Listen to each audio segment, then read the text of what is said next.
Black Star Network is here. Hold no punches. I'm real revolutionary right now. Support this man, Black Media. He makes sure that our stories are told. Thank you for being the voice of Black America, Roland. Stay black. I love y'all. All momentum we have now, we have to keep this going. The video looks phenomenal. See, this difference between Black Star Network and Black-owned media and something like CNN. You can't be Black-owned media and be scared. It's time to be smart. Bring your eyeballs home. You dig?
All right, everyone. It is Thursday, February 23rd, 2023. I am Erica Savage, the host of the Reframe Brain podcast, filling in for Roland Martin. Here's what's coming up on Roland Martin Unfiltered, streaming live on the Black Star Network. Black media mogul founder, Ozy Media, Carlos Watson, was arrested and charged with fraud. We'll break down the federal court documents with Roland and how this could impact other Black media companies in the future. A new Tennessee Comptroller special report claims that Tennessee State University has fallen short regarding fiscal management, finances, and communication. We'll show you what's in the news and why TSU students are the most impacted by the lack of access to capital. A new report called A Matter of Life and Death, The Importance of Death in Custody Reporting Act, was released and shows that the U.S. Government Accountability Office likely undercounted the deaths in custody in 2021 by nearly 1,000 people. We'll speak with the Interim Senior Program Director at the Leadership Conference Education Fund and Political Analyst for Project on Government Oversight to tell us what we can do to hold law enforcement accountable. What is the economic impact of Black entrepreneurs? To answer that question, we will speak with the CEO of Media to Millions, political commentator, and business elevation strategist, award-winning author, Dr. Avis Jones-DeWeaver, to give us everything we know. The new workplace may feel hostile with an outright attack on diversity, equity, and inclusion in America. We'll speak with the professional, Dr. Wendy Wilson, to show us how we can have executive presence and confidence when we show up in the workplace. Y'all already know what time it is. It is time to bring the funk on Roland Martin Unfiltered, streaming live on the Black Star Network. Let's get it, everybody. He's got it. Whatever the miss, he's on it. Whatever it is, he's got the scoop, the fact, the find. And when it breaks, he's right on time and it's rolling. Best believe he's knowing. Putting it down from sports to news to politics. With entertainment just for kicks, he's rolling. It's on go, roll, y'all. It's Roland Martin, rolling with Roland now. He's funk, he's fresh, he's real, the best, you know he's Roland Martin now.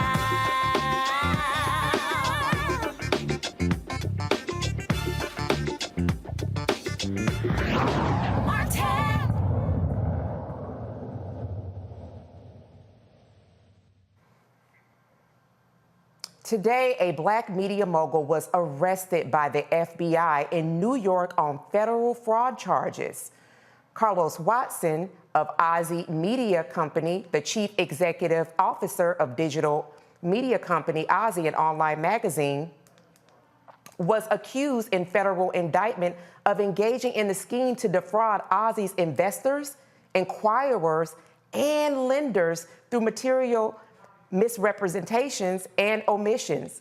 Watson allegedly has misled potential investors since 2018 about how profitable the company was, business projections, and the identities of its investors. If convicted, Watson faces a mandatory minimum sentence of 2 years imprisonment and a maximum sentence of 37 years. Here to discuss this case, we have none other than Roland Martin, award-winning journalist, host, and owner of Roland Martin Unfiltered, joining us now. Roland, breaking news. So here's the deal. I'm here in Huntsville, Alabama. I'm about to speak to the AKAs at the regional conference here. This story broke this morning, probably about 9:30, when the story went out. The Wall Street Journal actually broke the story. And I can tell you right now, it is an unbelievable. I'm reading the 42-page indictment, and it is shocking. It is stunning. It details how they actually falsified documents, forged signatures, impersonated executives, how they lied about their revenue, lied about anticipated revenue, lied about their expenses. They were losing lots of money. And the fraud goes on year after year. Literally, I am only 21 pages into this indictment. And it shows how they were out there trying to get investments, promising them various stock that had not even been approved by the board of directors. In one case, they closed the deal. They fraudulently got financing from a Middle Eastern investor. In April of 2020, the board did not approve the issuing of those new shares until May 2021. Wow. Now, you might remember when the New York Times, Ben Smith, broke this story. He interviewed me for the story. Carlos came out and said that it was his COO. Oh, well, he was under lots of stress and nervous breakdown. But the feds actually have text messages. So what happened was the COO was on a phone call, and he was impersonating a YouTube executive where they were trying to get money from Goldman Sachs, a place that Carlos Watson used to work at. And so Carlos came out and said, well, this guy had a nervous breakdown. I'm not sure what happened. But the feds are saying while the call was taking place, Carlos was texting the man what to say on the call. Now, here's the other deal. Here's what is crazy. So the SEC is also filing a $50 million civil suit against Watson and Ozzie. Now you have this federal issue. Yet just 2 weeks ago, Carlos Watson was at IPG's media upfronts. My people were there, said he was walking around like a proud peacock, taking photos. He presented on the stage just 2 weeks ago. And so there's a quote here. This is, if you want to understand how crazy, this is after this story ran. This is a quote from Kathy Boyle, who is an executive with Magna. This is a major ad agency. IPG is under them. She literally said that they had lots of things to pitch. First of all, I got to read it. Let me just find it. First of all, let me read this first. This is what the U.S. attorney is African-American. His name is Breon Peace. This is what he said in the press release. As alleged, Carlos Watson is a con man whose business strategy was based on outright deceit and fraud. He ran Ozzie as a criminal organization rather than as a reputable media company. Michael Driscoll, the assistant director in charge of the FBI New York's field office, said Watson, quote, repeatedly attempted to entice both investors and lenders through a series of deliberate deceptions and fabrications. Now, that was what they released today. Now, here's what's crazy. Kathy Doyle is the executive vice president of local investment at Magna. This is what she said 2 weeks ago about Ozzie presenting at IPG's upfront. Quote, they have a lot to pitch. They have some bumps in the road. It's about giving people chances. Carlos has been really dedicated to getting it right. Wow. Wow. Now, here's the deal, okay? I met with IPG and Magna in November. Haven't heard back from them. So here we have a black-owned company, profitable, real revenue, no fraudulent numbers, yet they are propping this guy up. I'm told other ad agencies were saying, let's do business with this guy. Other companies were still doing deals. The man was under federal investigation, and they're still doing business. Here's what this is all about, okay? Harvard educated, Stanford educated. Carlos Watson was the safe black guy. He was the guy that white folks were comfortable with. And so, oh no, Roland Martin, he's dangerous. But hey, we really like Carlos. He was running a fraud. Anybody, we're going to upload this to the blackstarnetwork.com website, also RolandMartinFilter.com. If y'all read this 42-page indictment, it is shocking. It is stunning. They were frauds from top to bottom. And here's how we knew they were frauds. They were getting, when he launched his YouTube show, they were getting like 1 million views, but 15 to 20 comments. So I called Keenan. I said, Keenan, do you know what's going on here? There's no way you can do 1 million views and get 15, 20 comments. No, you get thousands of comments. So they were scraping. So the thing here is, to everybody who's watching and paying attention, understand how white ad agencies and these white companies want to pick and choose what black folks to support. But what they're breaking down here, this was a fraud over a period of years from the inception of when they started up until he was arrested today in Brooklyn. Wow, Roland, breaking news. Thank you for ensuring that our audience was apprised of this. The Roland Martin Unfiltered audience, highly intelligent. As Roland said, the document will be uploaded to blackstarnetwork.com, so you can feel welcome to go and read at your leisure. Thank you so much, Roland, for being on. All right, we'll break it down further when I'm back on the air tomorrow from Los Angeles. Absolutely. Be well in Huntsville. Appreciate it. All right, so we're gonna go to break, pay some bills, and we'll be right back with our panel and to discuss some more. Stay close.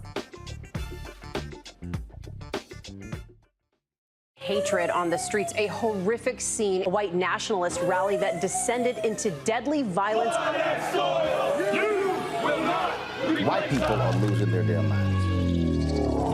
As an angry pro-Trump mob storms the U.S. Capitol, We're about to see the rise of what I call white minority resistance. We have seen white folks in this country who simply cannot tolerate black folks voting. I think what we're seeing is the inevitable result of violent denial. This is part of American history. Every time that people of color have made progress, whether real or symbolic, there has been what Carol Anderson at Emory University calls white rage as a backlash. This is the rise of the Proud Boys and the Boogaloo Boys. America, there's going to be more of this. Here's all the Proud Boys, guys. This country is getting increasingly racist in its behaviors and its attitudes because of the fear of white people. The fear that they're taking our jobs, they're taking our resources, they're taking our women. This is white fear.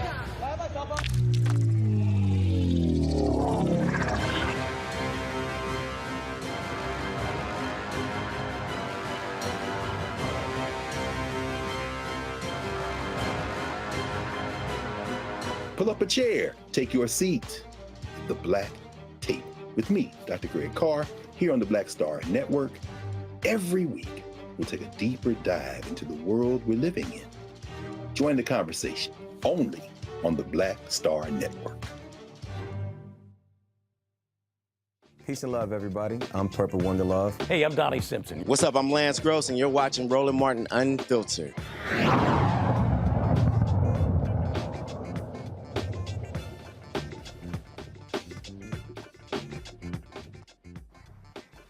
All right, welcome back to Roland Martin Unfiltered, streaming live on the Black Star Network app. And we're going to go ahead and bring in our panel for comments.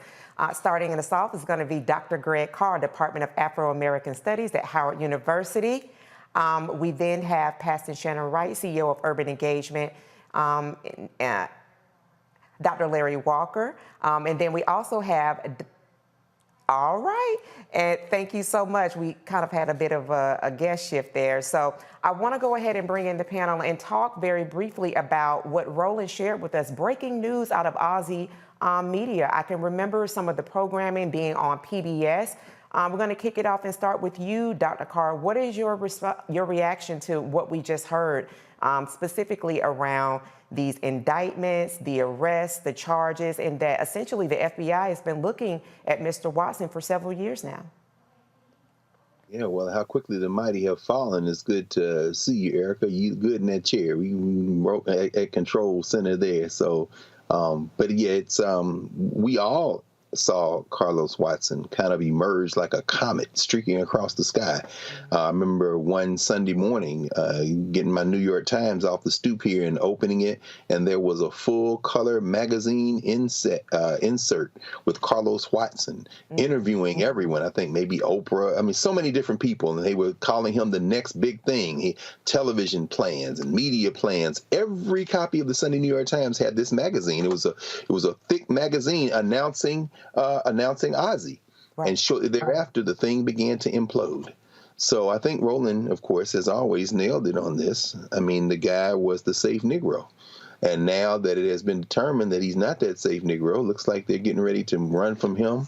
And his COO, Rao, pled guilty already to fraud. So God only knows they got him chapter and verse now because the man is already flipped. So I guess we'll see what happens. Absolutely, Dr. Carr. And, you know, to his point, Dr. Walker, we have definitely seen this really mediocre, like this real rise in Carlos's presence across mainstream media, as I mentioned, PBS. What are you seeing the impact of this as it relates to Black media and Black media's presence, trust, and integrity? Well, I think this is a cautionary tale. Dr. Carr highlighted in terms of his rise and clearly his downfall. It also is clearly he was running a pyramid scheme. I think that's the best way to describe what's happened here with this indictment and obviously the federal government's involvement. But I think that, obviously Roland has talked about his work in Black media and running his own company. And I'm hoping that those investors that invested in this company because he was more safe or appealing to certain demographics, realize that Roland has a product here that is not only making money, but is given the opportunity to discuss really important issues that impact a number of Americans. Yeah. But one of the problems we deal with when Black folks do something is that we're held to a different standard.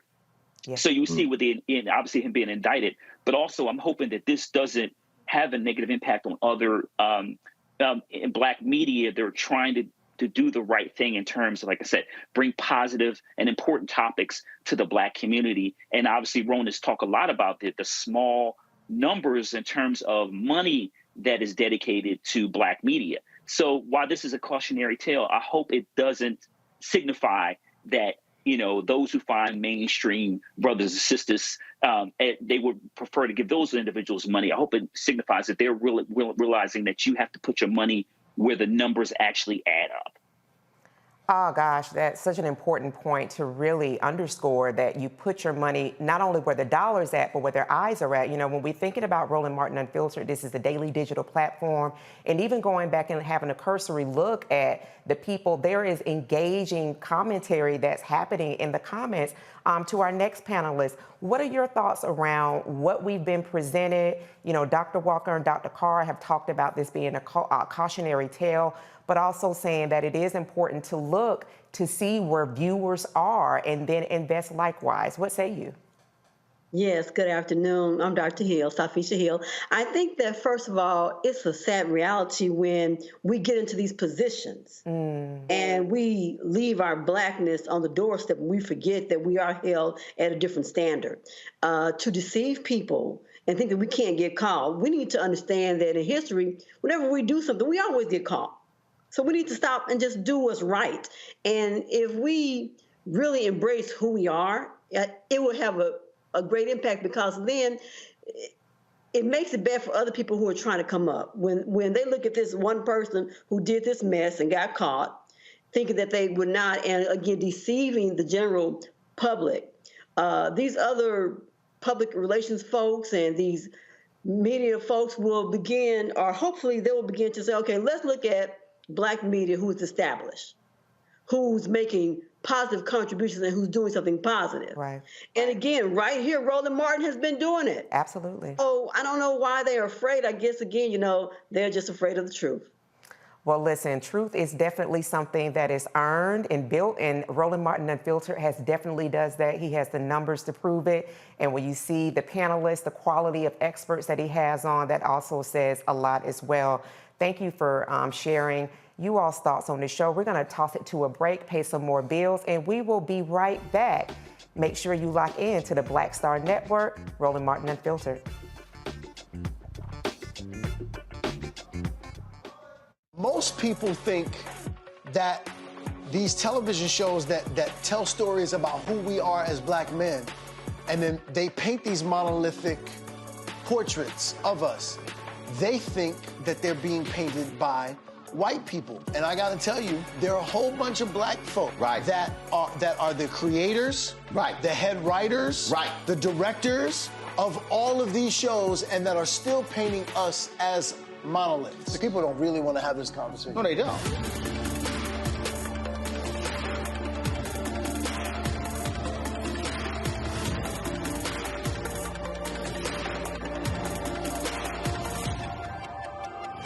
Next on the Black Table with me, Greg Carr. An hour of living history with Dr. Richard Mariba Kelsey, thinker, builder, author, and one of the most important and impactful elders in the African American community. He reflects on his full and rich life and shares his incomparable wisdom about our past, present, and future. African genius is saying that my uncle was a genius, my brother was a genius, my neighbor was a genius. I think we ought to drill that in ourselves and move ahead rather than believing that I got it. That's next on The Black Table, here on the Black Star Network. Hi, I'm Gavin Houston. Hey, what's up, y'all? It's your boy Jacob Lattimore, and you're now watching Roland Martin right now.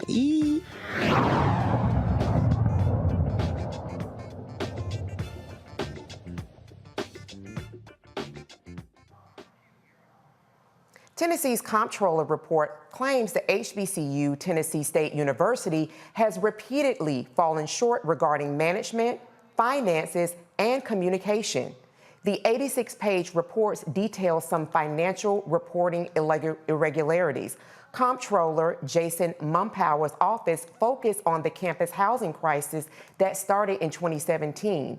It was only exacerbated in 2022 when TSU quadrupled the scholarship budget from $6.4 million to $28.3 million, with nowhere near the dorm space they needed for that influx of students. We're going to have a representative from TSU coming in to respond to us, but we want to go ahead and start talking to our panel right now. Now, I want to start again with Dr. Carr. You are an alumnus of Tennessee State, and one of the things that I found really interesting in reading this report was it did seem like the impetus for, that was formed around this special report from the Comptroller's office was the housing crisis. But as the report continued, some of the other messaging that said that was giving rise to why this report was, this special report was published is there were communication issues, specifically parents and students with regard to scholarship, with regard to housing status. Those were some interesting things. And then there was just a lack of transparency. Before we get into some of the policies and some of the recommendations that came from the Comptroller's office, that came from also TSAC, can you talk a little bit about what on the face of this report made you, what on the face of this report was alarming to you? And then do you believe that this was a politically motivated audit? Power is a Trump-adjacent Klansman. Remember last spring, this is the same Tennessee Trump devilish devilment comptroller that tried to take over Mason, Tennessee. Remember the story we talked about around this time last year? Jason Trumpauer is the latest in a long line of Klan-adjacent white nationalists in Tennessee who have been trying to destroy Tennessee State for many years. This is a report that is absolutely a political hit. I was a student body president my senior year at Tennessee State. We took buses of students to Tennessee to protest against the appointment of Tom Garland to lead the Tennessee Board of Regents at the time. Tennessee State was under the Board of Regents at the time. Tennessee State got its own board of directors fairly recently. So if they went back under the board, that would be resuming business as usual. The Board of Regents has been a Klan-adjacent group that has attempted to dismantle Tennessee State ever since integration was put in place. And the Geyer versus Alexander case filed beginning in the late 1960s and the stipulation of settlement that was in place in the 1980s when I went there. We stand against them fully. They are white nationalists. We must break their backs.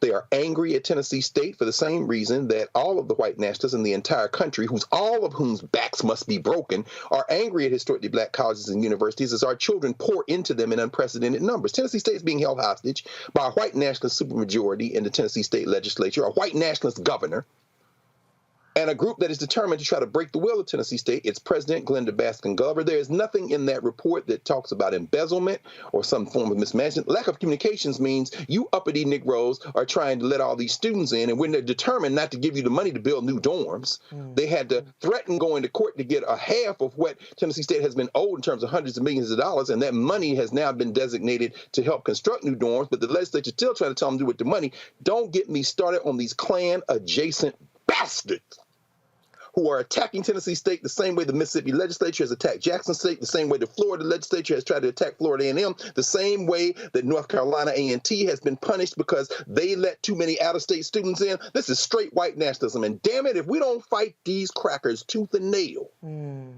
if we don't fight them tooth and nail, we deserve what we get. Jason Trump Jason Mumpower is a Klan adjacent racist. Let's dance, bastard.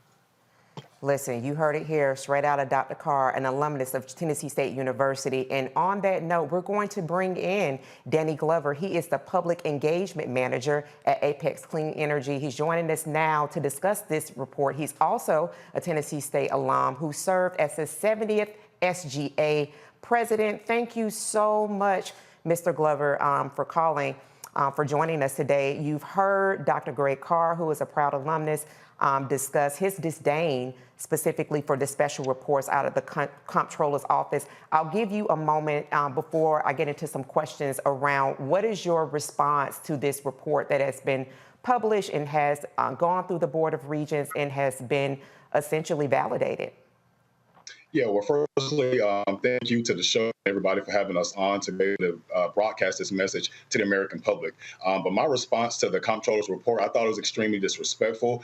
I thought it was condescending. And I thought it was a wagging your finger moment in terms of you Black people don't know how to handle your finances. And this is evident, and he has a track of handling Black entities within the state like this. Brother Carr spoke on Mason, Tennessee, which was a project that I organized on once Jason's Mumpower started getting his teeth in on what was happening there. It seems as though any time a Black entity or a town or city in the states is slated to have, historic economic prosperity via, large sums of money coming into it that wouldn't historically have been there, Jason Mumpower seems to be stepping in to make sure he tries to thwart that progress as much as possible.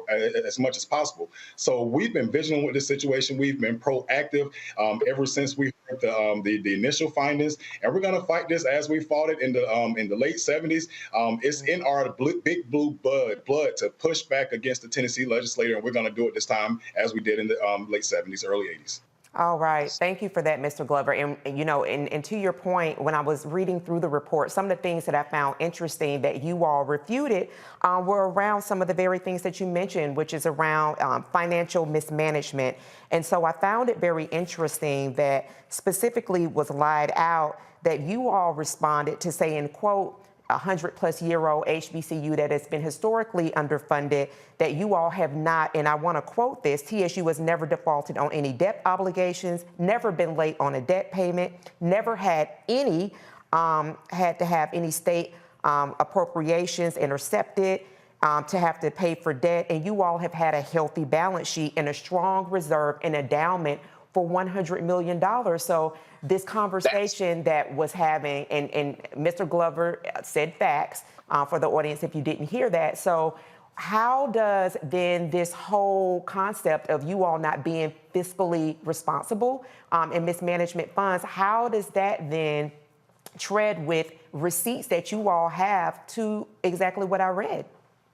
It doesn't tread well with it. And he was using just a typical trope when it comes to, again, Black organizations or Black schools is typically, or the stereotype that most of our organizations have is we can't handle our finances. There always has to be some white overseer making sure that, we're spending the money in the correct manner. Black politicians and mayors experiences, Black governors, the few we've had have experiences. And this is the exact same trope we're seeing with this. And you're absolutely right about that. There was no financial mismanagement, no misappropriations. No, Dr. Glover was not stealing money to buy a brand new Rolls Royce. It was nothing of that sort. Right. But the way that report made it seem like it was just so much financial malfeasance happening that, it raised, it was to the point where he had to raise his red flag. But I don't think our financial record matched the level of detail that in which he reported on and is putting us on the table for. Right. And before we head to a break, just want to say that there were 12 policy recommendations, 2 of them specifically that said that the Tennessee Board of Regents be activated and that TSU and act as TSU management, that also essentially all operations be submitted to the Tennessee Board of Regents. How can the viewing audience, with the information that we've been providing, how can they be active in ensuring that these set of policy recommendations, which I would encourage anybody to read the report, to look at all 12 of them, how can they be proactive in ensuring that this hostile takeover doesn't happen? Yeah, those folks can be proactive via work with the Equity Alliance, which is Tennessee's premier organization that's been a watchdog down in Nashville at the state legislature. We have a contact your rep tool, or they have I'm a former employee, so I got to separate the lines a little bit, but they have a contact your rep tool that that's available to anybody across the nation to send direct emails. If they wanted to make phone calls, they can make those. And once I hop off here today, I'll make sure I tweet it. So if you can follow me at Danny D. Glover, I'll tweet that link. But I want to say, when we started raising this flag, weeks ago, we saw, folks step in to try to, thwart our progress and to say that, this is much ado about nothing. There is no takeover. There's this and that. And now we're seeing exactly what's happening. So I want folks to be very careful who they receive messages from, because this whole movement could have been quelled had our alumni association and base listened to the sage leadership of some of our folks. Love that. Danny D. Glover on Twitter. Follow him, the Equity Alliance. Thank you so much, Mr. Glover, for joining us. We appreciate you, and we'll definitely stay connected with this story. This is Roland Martin Unfiltered. We'll be right back after this break. You're tuned in to the Black Star Network.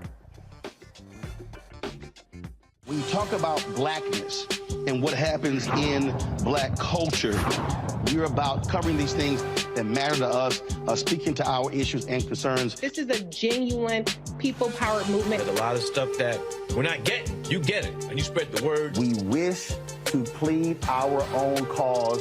Too long have others spoken for us. We cannot tell our own story if we can't pay for it. This is about covering us. Invest in black-owned media. Your dollars matter.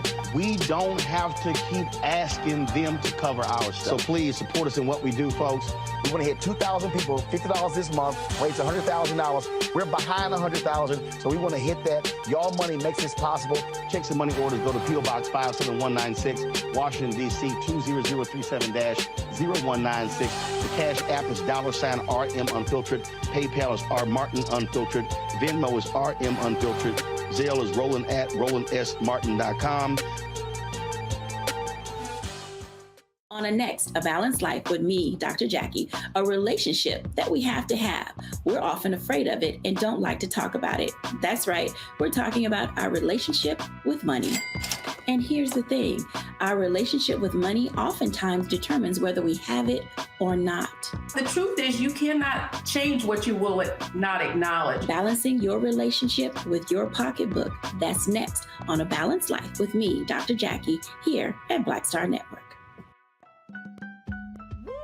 We're all impacted by the culture, whether we know it or not. From politics to music and entertainment, it's a huge part of our lives, and we're going to talk about it every day right here on The Culture with me, Faraji Muhammad, only on the Black Star Network.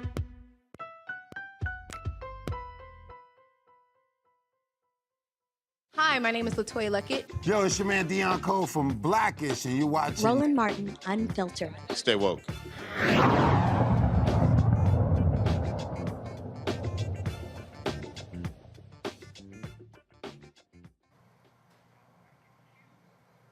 At least once a week, we hear about people dying in police custody.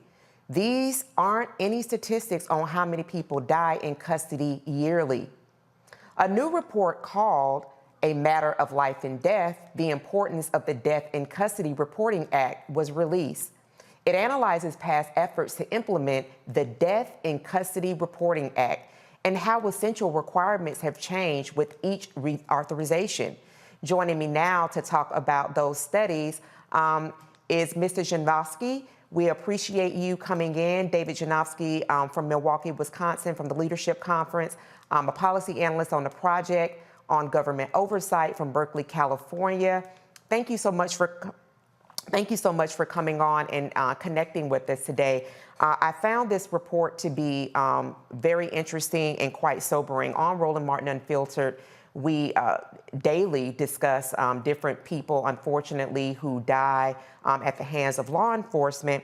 And so I wanted for you to share with the audience, how long has the DCRA been in existence and the data collection space? I'll take the first stab at it if that's all right, and then David.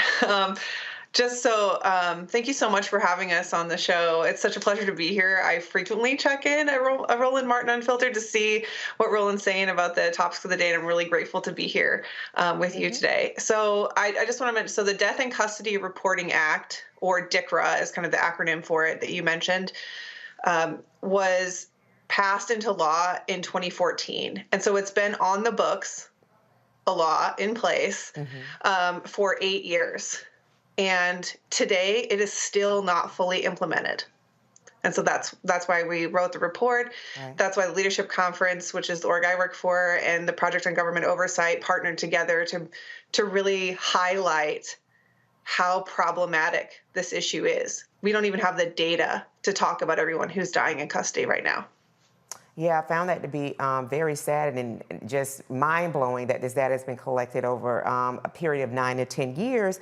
And Bree, for us to kind of dig further into that, I also found interesting when looking at the reporting that you all published, that there was a compliance piece that you all placed in there that I was not aware about. And that compliance piece would essentially reduce funding by 10% for those agencies that did not comply with the DCRA if enacted. And that was the Edward Bine Memorial Justice Assistance Grant Program. I don't know if you or David would want to share with the audience what that is and how much money we're talking about. When we talk about a 10% reduction, we're not talking about $200 and a mere $20 that they would be losing. So either one of you, Bree or David, would you like to share a little bit more around specifically what that award program is and how much money they bring in annually? Sure. So the Burn JAG program is one of the largest federal grant programs that goes from the federal government to state and local law enforcement. We're talking, I don't have the exact number in front of me, but in the neighborhood of $100 million a year. So when that gets split out between the 50 states and additional territories, this is a non-negligible amount of money that, we think if it's withheld from states, if they lose that 10%, that could really spur them to comply more fully with this law. Yeah, and I think I was reading you all's report, and reading when I was further researching into it. I think like last year they got $7.6 billion, which is not, as you were talking about, $100 billion is not a small amount to gnaw on, but definitely $7 billion is not either. I want to bring in my panel for questions, and so we'll start with Dr. Hill. Dr. Hill, what are your questions that you have for David and Bree? My first question is, why do you think these agencies are not reporting these numbers correctly? Yeah, I mean, I think we would probably come to similar conclusions about that. I think that the criminal legal system benefits mightily from being non-transparent about what's going on. There's also, I think there's something specific to the criminal legal system sector that has resulted in just an allowance of not providing information that like every other sector has to provide. I was having a conversation, DCRA has been on our minds because we've been working on this report, and I started, I've just been talking to everyone about it. And I was talking to a friend of mine who's an accountant. He said, what do you mean jails and prisons don't report who died in their custody? It's a number, it's a fact of a matter. It's a 1 or 0, right? Someone's alive or they're not, and that's a count. What do you mean they don't have that? And so I think, your question, I assume, is getting at, how are people benefiting from this information not being available to the public, not being available to decision makers? We know that effective policy advocacy requires data. A lot of times if people bring their lived experience and they don't have data to back it up, decision makers will dismiss them out of hand at every level of government, local, state, or federal. And so I do think not providing this information gives the Justice Department and the rest of the criminal legal system a lot of cover that is bad for the American public.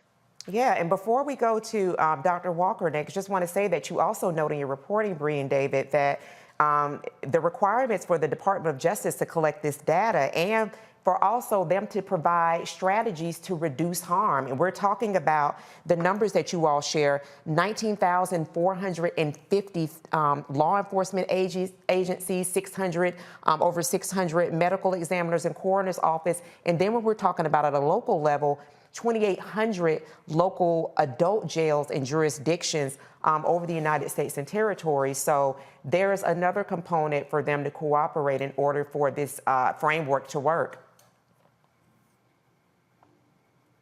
That's exactly right. I think, we talk about the count, and the count is a critical first step, but the law is very clear that the purpose behind this data collection effort is to study how to reduce deaths in custody. And I think, lots of these deaths are preventable and should be prevented, but they're not going to be prevented until we take this first step of counting them. Absolutely. Dr. Walker, your question for Bree and David. Yeah, so thank you for this important study.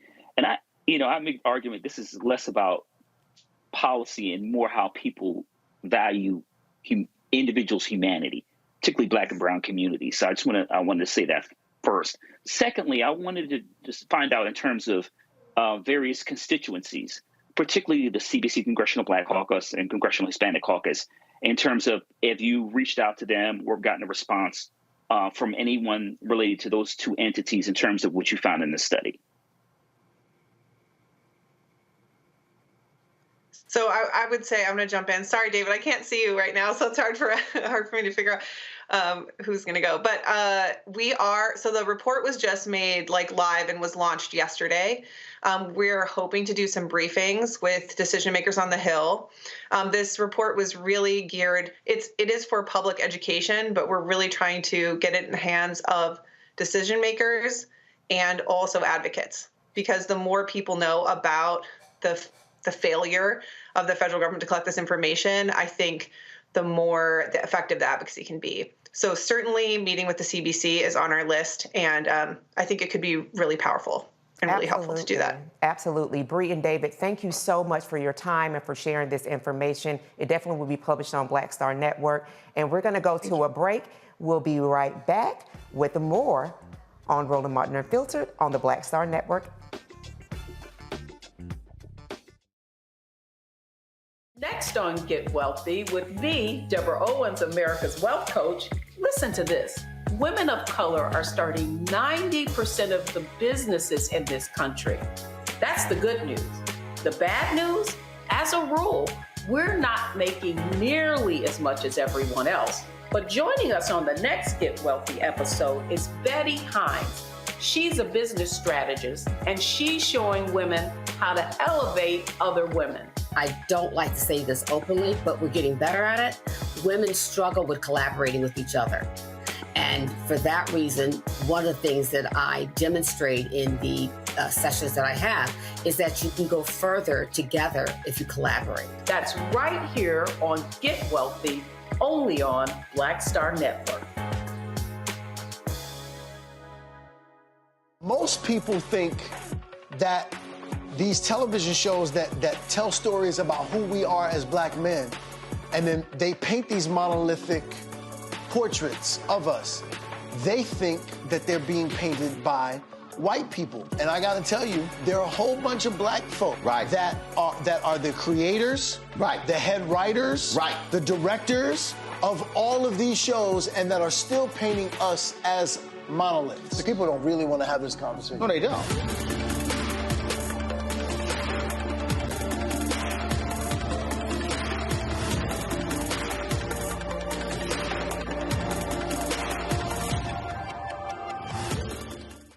Riddle. What's up, y'all? I'm Will Packer. I'm Chrisette Michelle. Hi, I'm Chaley Rose, and you're watching Roland Martin Unfiltered.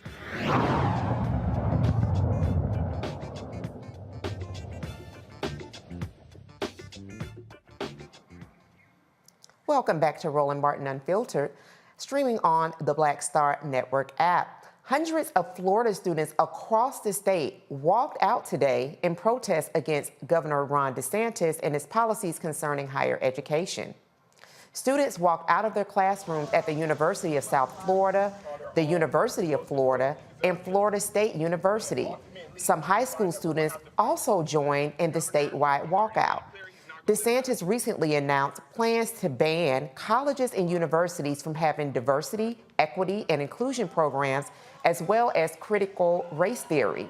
Joining me now is two of those students from Florida State University, Malik Gary, the lead organizer of Tallahassee Dream Defenders, and from Florida A&M University, Devon Filtrad, the co-founder of Youth Never Let Up Coalition. Thank you both for joining us here on Roland Martin Unfiltered.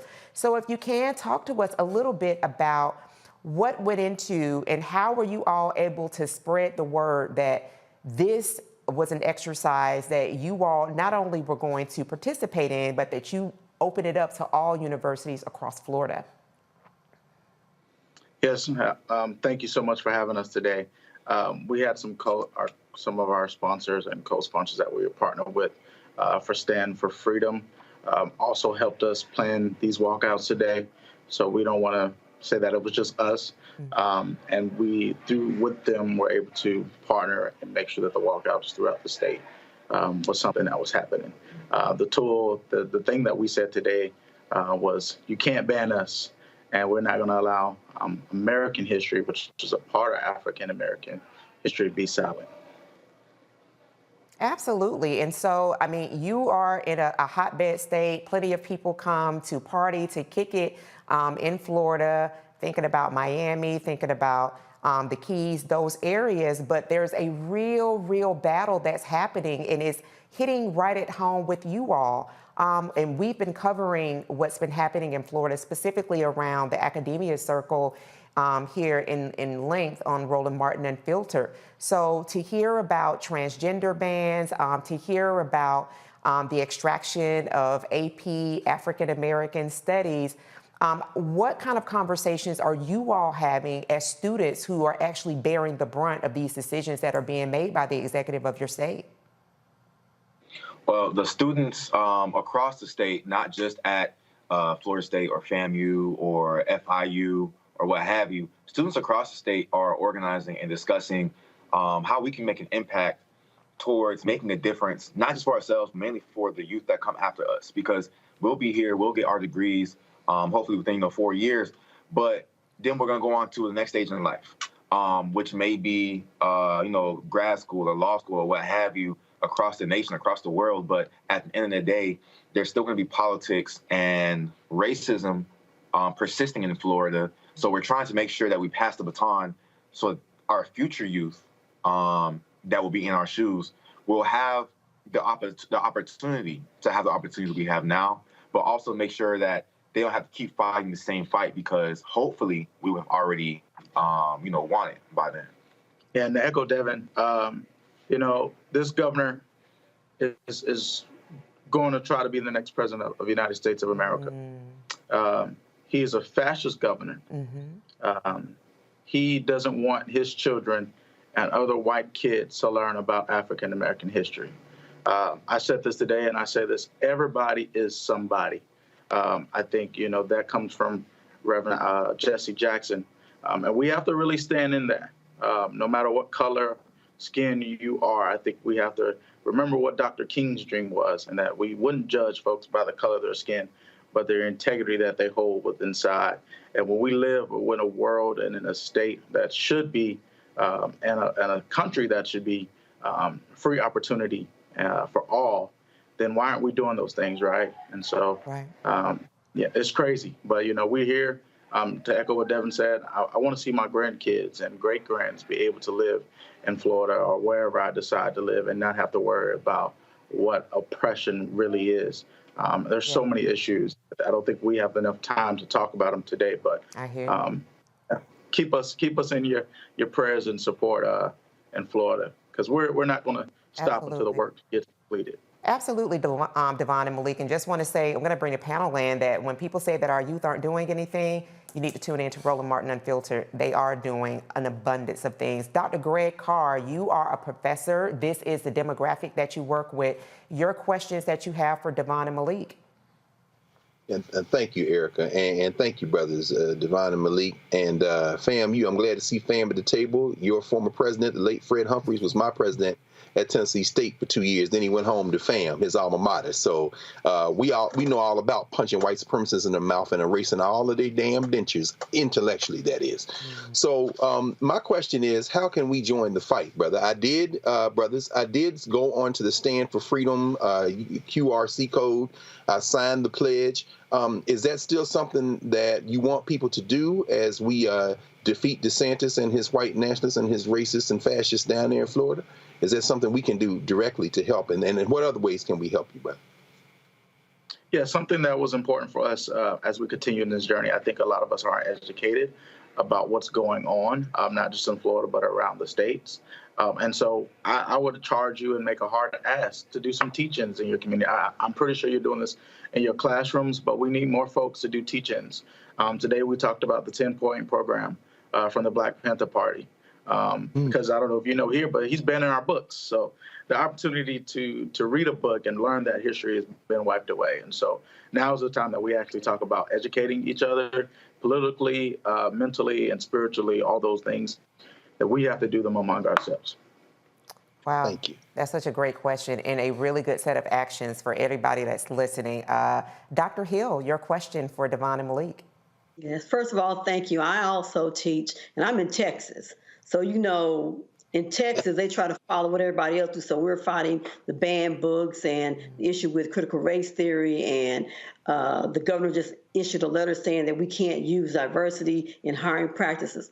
Thank you for being the generation of don't start none, won't be none. My question to you is, have you reached out to students across other states to join in this battle? Because surely there are some other states that are going to be facing the same things. Texas is one of those. And please let me know what I can do to assist you in that. Yeah, so actually, Dream Defenders, we're actually in a campaign of going national. And so one of the campaigns that we're also working on with some other college campuses and organizations like NAACP Youth and College Division, CRL, and some of the, that's just to name drop a couple of them. But we're also working on the student loan application process. Because we also believe that students should be able to go to campus or go to college for free. One of the first governors and presidents that we saw actually start taking some away of these rights that are given to us students was Ronald Reagan. And so I think we got to go back to also the foundational issues that we're facing here. And that is just the beginning. I mean, right? And then that's led us to 2023. But yeah, we're starting to work on some campuses. We're actually been canvassing for the last 2 weeks on HU, which is Howard, and we're reaching out to our partners throughout the state of America, United States of America, excuse me, because yeah, we know it's not just us in Florida. I'm so proud to hear that you're one of those professors that's stepping out, because it's Abbott and DeSantis trying to be the next president. So thank you for that. And yeah, so we actually have some toolkits that I would love to share with you all after the call and be able to do those teach-ins and reach out with us, and let's make a change really for our communities. Absolutely. And our third professor on panel, we have about a minute and a half. Dr. Walker, your questions for Devon and Malik. Yeah. So, gentlemen, congratulations on your advocacy. I can add that I'm right here with you. I'm a professor here in the state, so understand and very familiar with the student walkout today, and support you 110%. The thing I want to talk about is, can you share with the audience in ways in which people can fund some of the initiatives you talked about and some of the future initiatives? What's the best way for people to support your initiatives financially? I'll actually let Malik answer that one. I want to make sure that he has that amplified for not just Dream Defenders, but other coalitions and groups in the state. So I'll let him answer. Yeah, you can go to dreamdefenders.org, and we have a donate page. We need all the support and help we can get. We've actually just finished our 10-year anniversary last year, which we started in 2012 after the killing of Trayvon Martin and the Stand Your Ground law. Now, in 2023, we're dealing with a permitless carry bill that he's trying to pass. So we need all the help we can. And I believe Devin can give you some information about his organization, Stand for Freedom. You can go to their website as well and help donate there. But yeah, we definitely need all the help we can get with our real grassroots doing the work. And I'll pass it to Devin. Yes, I know you're short on time, so I'll make it quick on what I have to say. I am the co-founder of Youth Never Let Up Coalition. You see Emmett Till on our shirt, or excuse me, my shirt. We work with the family of Emmett Till, the White House. We're international. We do work in Africa as well. So we're only less than a year old. And I encourage everyone to, if they can't work with Dream Defenders, if they can't work with Youth Never Let Up Coalition, make your own. That's what we did. That's what Dream Defenders did. So if you don't have the individuals or the groups or entities in your area to help make change, make the change yourself. And that's specifically for the youth, because sometimes we don't have the answers, but we can create the answers ourselves. Absolutely. So I would say if you don't have the ability to join YNLU or Dream Defenders or other organizations, right, make your own and make the change yourself, because we need everybody we can get. Yeah, because we definitely want to be part of the good trouble, like John Lewis stated. And you all are. And we want to say thank you so much. Thank you for your time. Thank you for your energy. Again, when people say our youth aren't doing anything, they're doing plenty. They are organized and they are ready to go. Thank you so much for joining us, Devin and Malik. You're watching Roland Martin Unfiltered on the Black Star Network. We'll be right back. Folks, Black Star Network is here. Hold no punches. I'm real revolutionary right now. Black power. Support this man, Black Media. He makes sure that our stories are told. Thank you for being the voice of Black America, Roland. Stay black. I love y'all. All momentum we have now, we have to keep this going. The video looks phenomenal. See, this difference between Black Star Network and Black-owned media and something like CNN. You can't be Black-owned media and be scared. It's time to be smart. Bring your eyeballs home. You dig?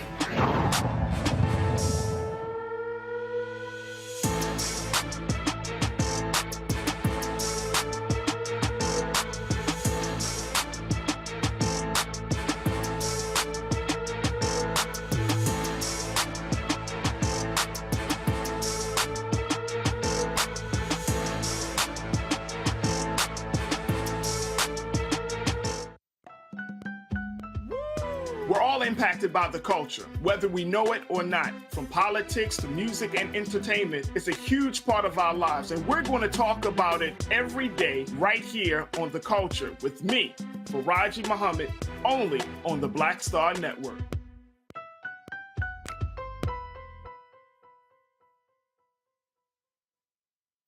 I'm Deborah Owens, America's Wealth Coach, and my new show, Get Wealthy, focuses on the things that your financial advisor and bank isn't telling you, but you absolutely need to know.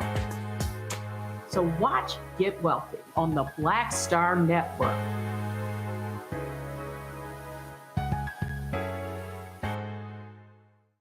Hi, my name is LaToya Luckett. Yo, it's your man Dion Cole from Blackish, and you're watching Roland Martin Unfiltered. Stay woke.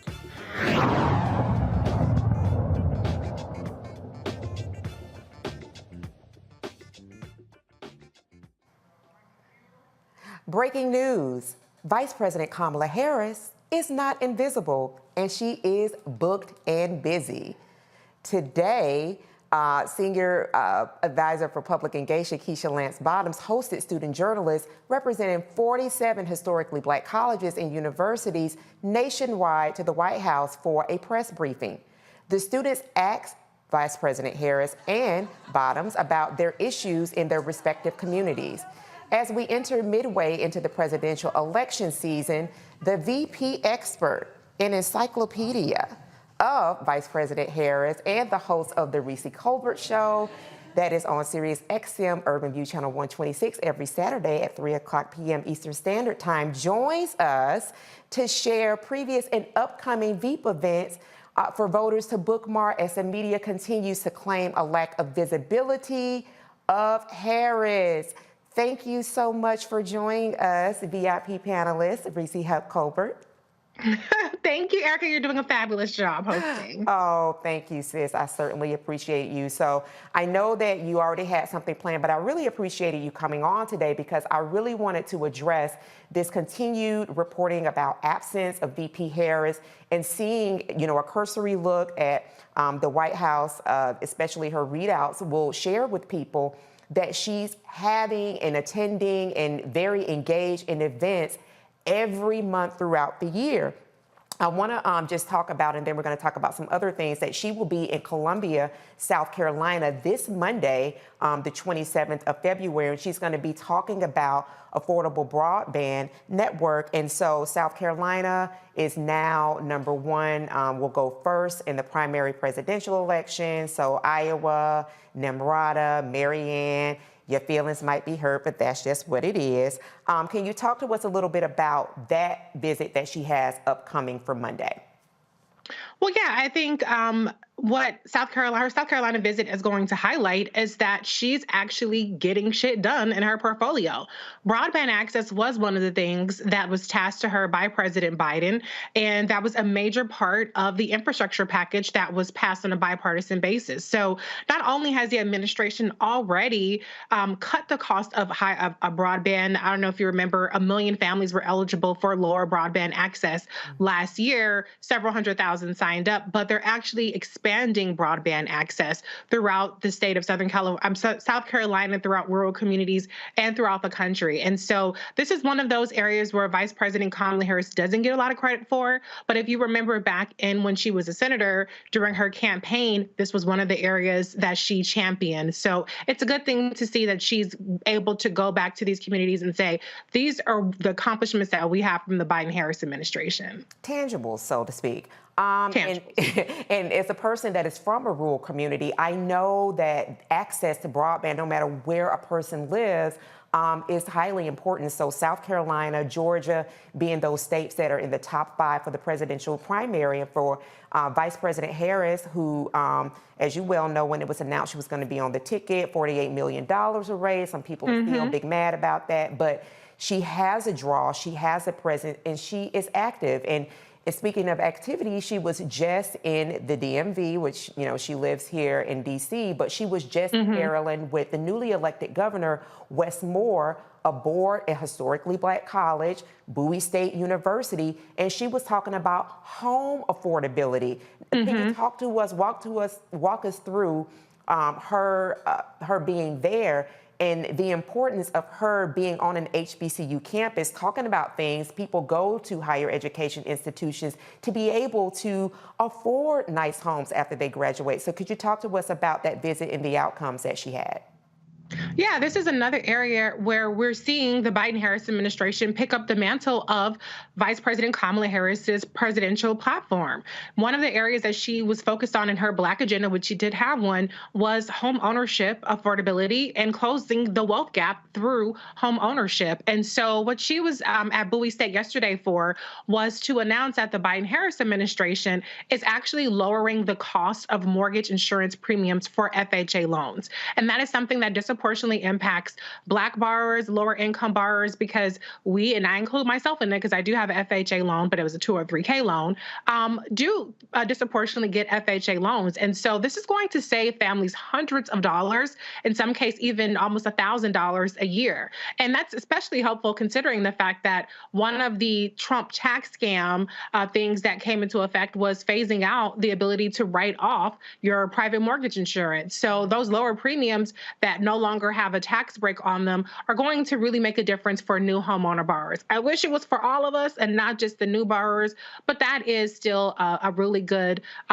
rollout from the administration. Now, I also like to point out, I covered last year at the White House where Vice President Kamala Harris made an announcement about a home ownership appraisal bias task force that she led up along with Secretary Marcia Fudge, HUD Secretary, that was about tackling the racism in homeownership appraisals that robs Black families of wealth. So this is another tool in the toolkit of trying to close the wealth gap through homeownership for Black families. Absolutely, and that her presence on a college campus, an institution for higher learners, that there may be some that, as you said, won't be able to benefit, but those that are newly going to be graduating, having decisions to make about home ownership, this will be something excellent for them. So while everyone may not be able to capture those that will be able to be captured in that, that's important, and it's important that she's doing it aboard an HBCU campus. And so these things that you're talking about and sharing with us, Reese, these sound like kitchen table issues. These sound like things when affordability, that language, those are things that everyday Americans, everyday people are looking out for every day. Absolutely. I mean, these are just a few of the things that have been in her portfolio. Another thing is medical debt. That's something that she was tackling last year. I was at the White House covering that as well. I wrote an article about it. And the fact that Black people disproportionately have medical debt. And one of the initiatives that Vice President Kamala Harris has talked about for many years is actually credit reporting and how your credit score is calculated. And so there have been a lot of changes to the credit reporting that make it more favorable for consumers and that help Black people that were rolled out as part of that medical debt initiative and other initiatives working with the credit agencies to make credit scoring more fair for people like us. Absolutely. And so these are things, as you said, that do impact our community. So all I'm hearing are checklists. So as people start thinking about what they want, when people start asking, what have you done for me lately? It sounds like VP Harris has definitely been checking those boxes in her office. I'm going to go to the panel for people to ask questions. And I want to start out with our fellow VIP Thursday member, Dr. Greg Carr. Dr. Carr, you have any questions for Reese around VP Harris's visibility and her activity here throughout the United States? No, I mean, this is wonderful. And thank you, Reese, for updating us and for, something you and Roland talked about last week and the week before as well. I think, just this idea of making sure that we know what the vice president is doing and what this administration is doing and how it impacts us in the real world. I'm very excited to see this meeting today with these HBCU journalists, with she and former Mayor Keisha Lance Bottoms. I'm wondering, with all the information that's out there and all of the distractions and everything that's streaming everywhere all the time, how do we punch through the noise? I mean, I know this is part of it for sure. But those journalists, those young journalists who will be reporting their student newspapers, and that's important. But there's so many distractions out here. How do we continue to just ramp this up so people do know what Vice President Harris is doing and what this administration is doing? Thank you, Dr. Carr. It's always good to be with you. And I absolutely agree with you. It was incredibly important to have these students here. And I will note that per the White House Black African-American media director, all of the HBCUs were invited. 47 HBCUs actually sent students, but all of them were invited. And that's something that has been the way that Vice President Kamala Harris has championed, and other HBCU alums like Keisha Lance Bottoms have really championed HBCU students. I've actually been at the White House reporting alongside Howard students who are very excited to be there reporting on home ownership biases or HBCU grants. So this isn't just a one-off type of thing. They're very much welcome very frequently to the White House. But I think what it goes to is one of my particular things that I've always encouraged Vice President Kamala Harris to do is to do more Black media more often. Credibility is something that is a cumulative effect. We have to hear from you. We have to see you more than once. And I think sometimes I would say her in particular, I think she relies a little bit too much on traditional media, the mainstream media. And we saw, for instance, with her trip to Munich, she was almost entirely erased from some of the coverage around that major speech that she gave at the Munich Security Conference. So the traditional mainstream media is not going to amplify her. They're not going to educate on her record. And that's where I think, for instance, she had a conversation with Steve Harvey a couple weeks ago.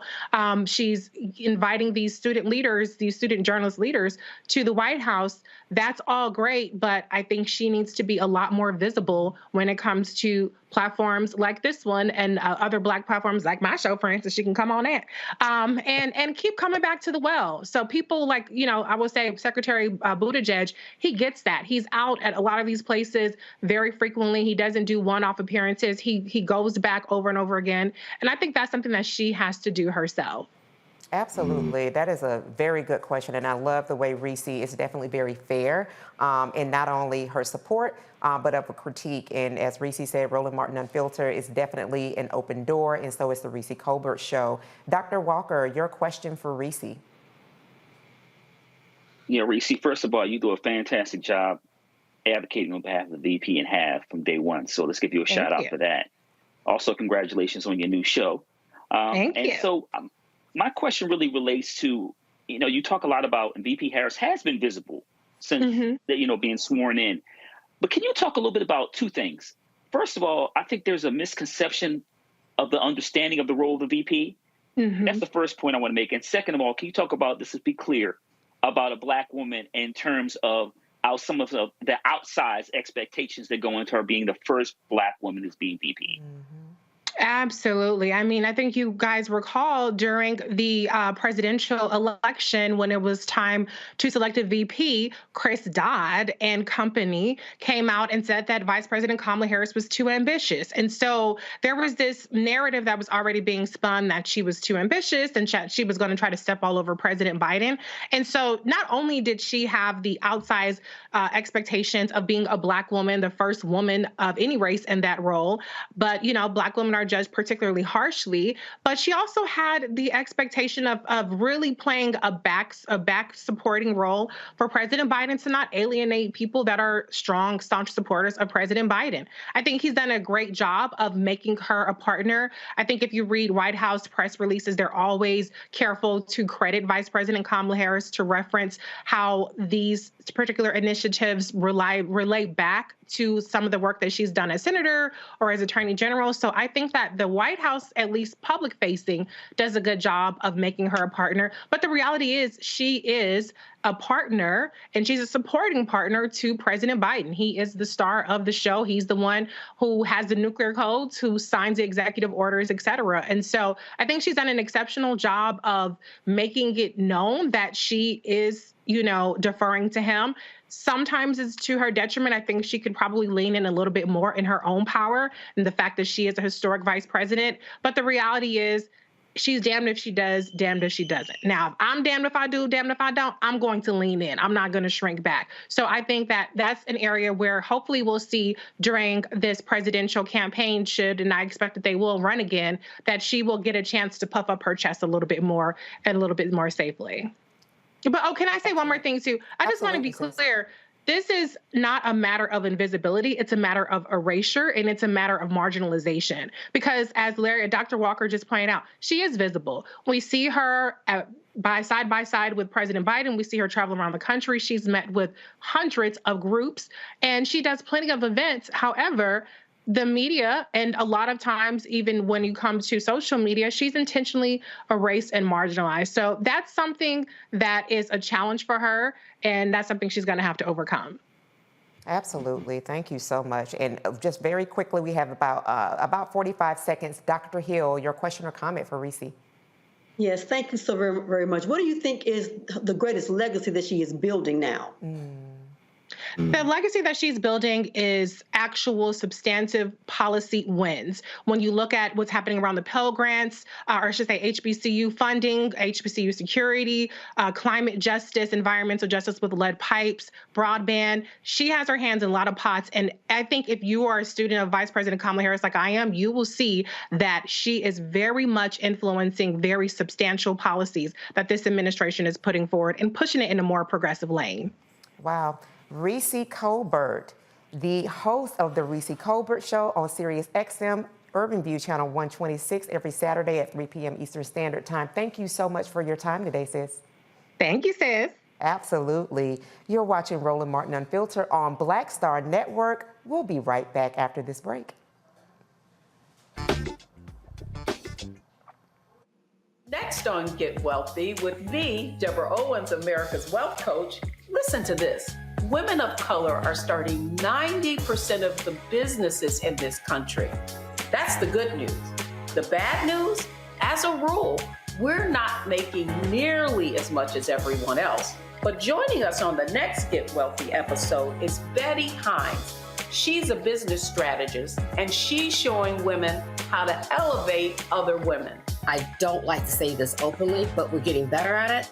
Women struggle with collaborating with each other. And for that reason, one of the things that I demonstrate in the sessions that I have is that you can go further together if you collaborate. That's right here on Get Wealthy, only on Black Star Network. Next on the Black Table with me, Greg Carr. An hour of living history with Dr. Richard Mariba Kelsey, thinker, builder, author, and one of the most important and impactful elders in the African American community.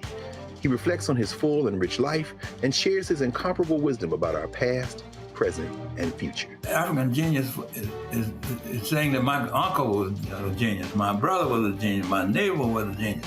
I think we ought to drill that in ourselves and move ahead rather than believing that I got it. That's next on The Black Table, here on the Black Star Network. Hey, I'm Deion Cole from Blackish. Hey everybody, this is your man Fred Hammond, and you're watching Roland Martin, my man, Unfiltered.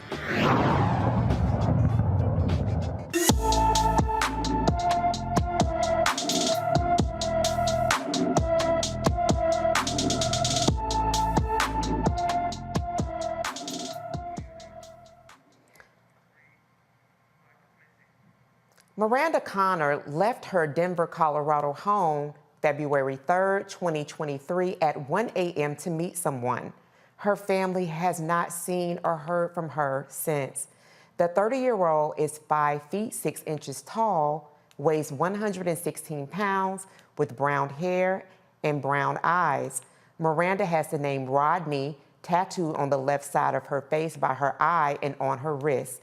She also has an elephant tattoo on her left hand, Pookie on her leg, and musical notes tattooed behind her ear. Anyone with information about Miranda Connor is urged to please call the Denver, Colorado Police Department at area code 720-913-2000. All right, everybody. A Chick-fil-A video from Charlotte, North Carolina went viral after store employees wrote an apparent racial slur on an order slip. April Jackson shared a photo of her daughter's Naisha's Chick-fil-A order with the racial slur B-N-word on the order slip after placing her order through the drive-thru. A Chick-fil-A representative said they believe that the incident was a misspelling of Naisha's name. Chick-fil-A released this statement following the incident. The owner of Chick-fil-A, a Mountain Island, has thoroughly investigated and tried to connect with the customer to understand her experience better and apologize for the situation. Though we understand this to be a misspelling of the customer's name, that does not negate or impact her experience that she had.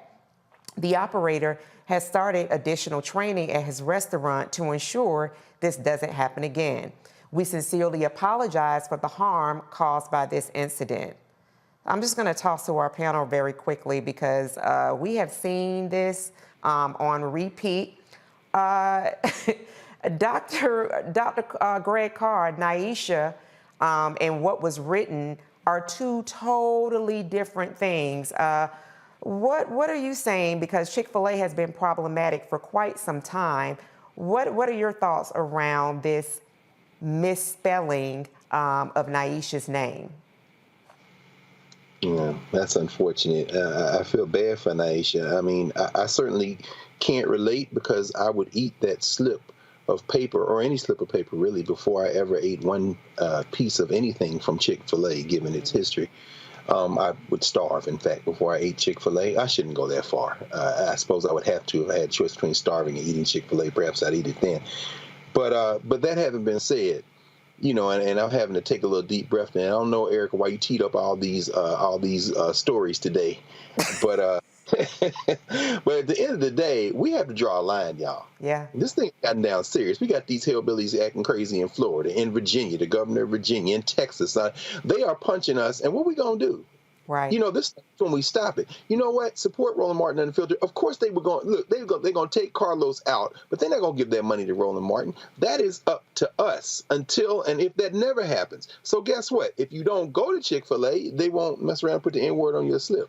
I think I'll stop with that. I hear you. I mean, and you know, to that point, Dr. Hill, I mean, we've seen this constantly, as Dr. Carr has said, like, when are we going to stop? We have seen this with not only Chick-fil-A, we've seen this at McDonald's, where there was a black woman here about a month ago that was physically accosted by the employees there. So the employees are definitely feeling emboldened to do these, to execute these behaviors. So it doesn't really matter who it is. It seems that harming black bodies hardly comes with no consequence, but we understand the numbers. We know that We are trillionaires because of the money that we put in this economy continually, annually. What are your thoughts behind what Naisha's experience has been, and to Dr. Carr's point, the decision that we have to make collectively about where we actually put our dollars? Right. I think the first thing is I wonder if the community is really responding. Are they shutting some stuff down? Because, you know, when you shut stuff down, when you attack people financially, when you go for their pocket, they begin to listen and make those changes. And I agree that, you know, maybe we should not be going to Chick-fil-A, because I know there's more chicken places somewhere to go to put your money, because we understand that when we block off somebody's finances, when we block off their earnings, then we see the results. And there are simply no excuses. I'm trying to see where the B came from. I wonder what that is about. Exactly. But, I would have issues because, you know, I don't know how the young lady addressed it. I'm kind of old school.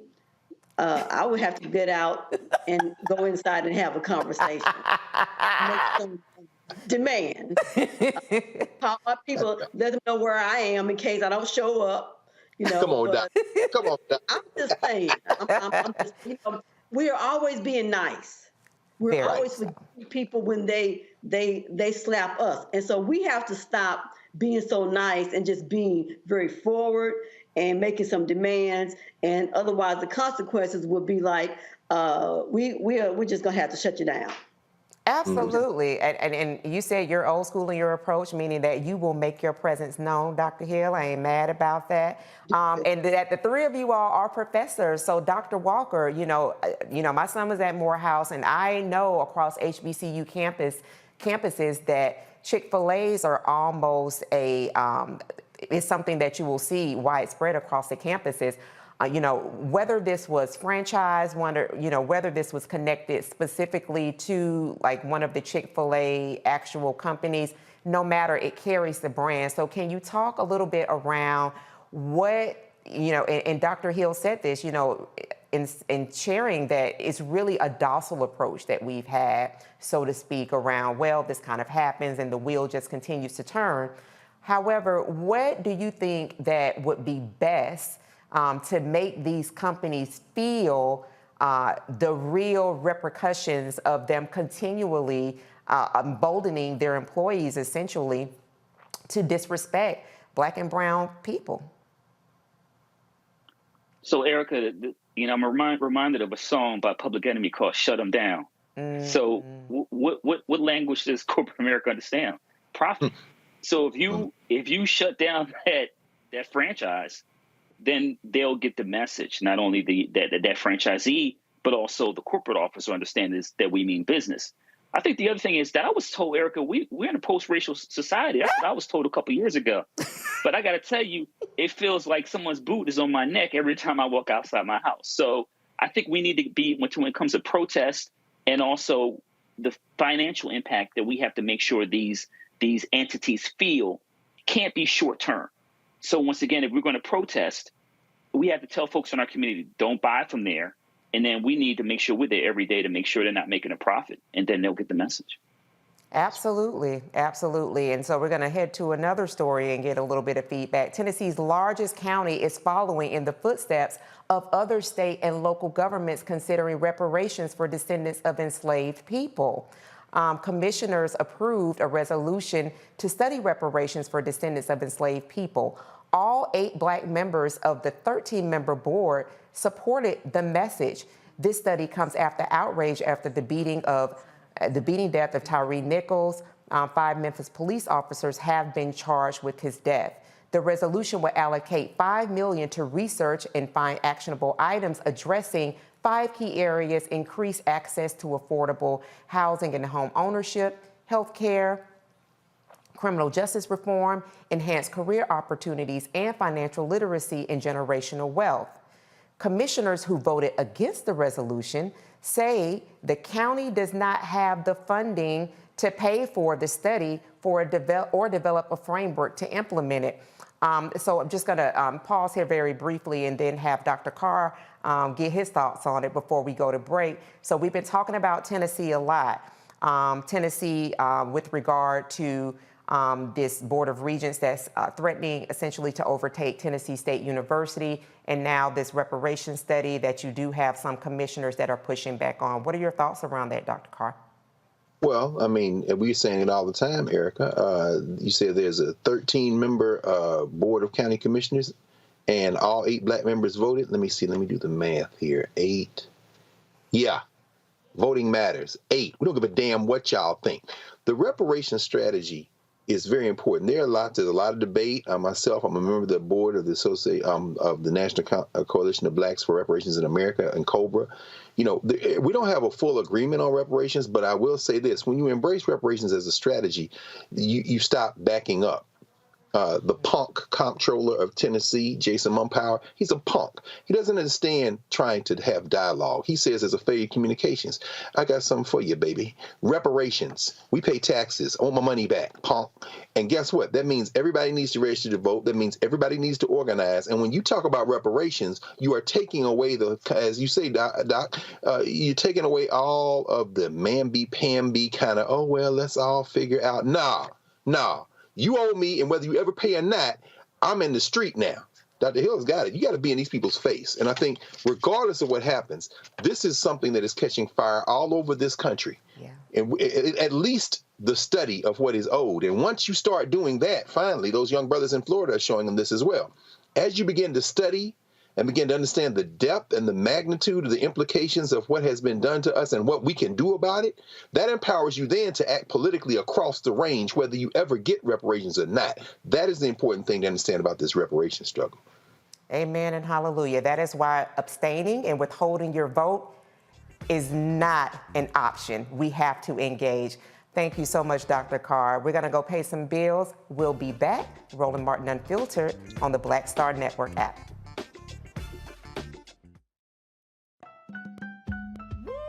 We're all impacted by the culture, whether we know it or not. From politics to music and entertainment, it's a huge part of our lives, and we're going to talk about it every day right here on The Culture with me, Faraji Muhammad, only on the Black Star Network.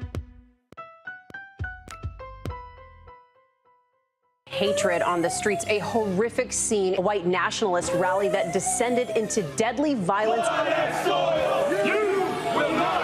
White people are losing their damn minds. As an angry pro-Trump mob storms the U.S. Capitol, we've seen We're about to see the rise of what I call white minority resistance.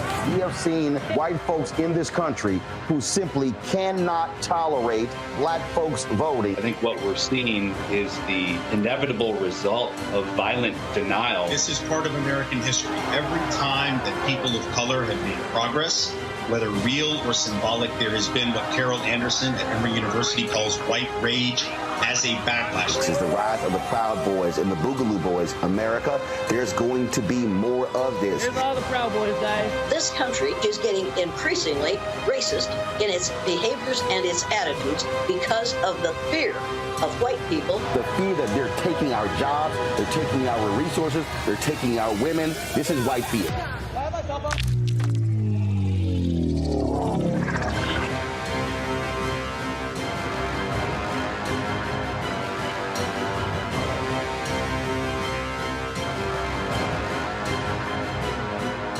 Hello, everyone. I'm Godfrey, and you're watching Roland Martin Unfiltered. And while he's doing Unfiltered, I'm practicing the wobble.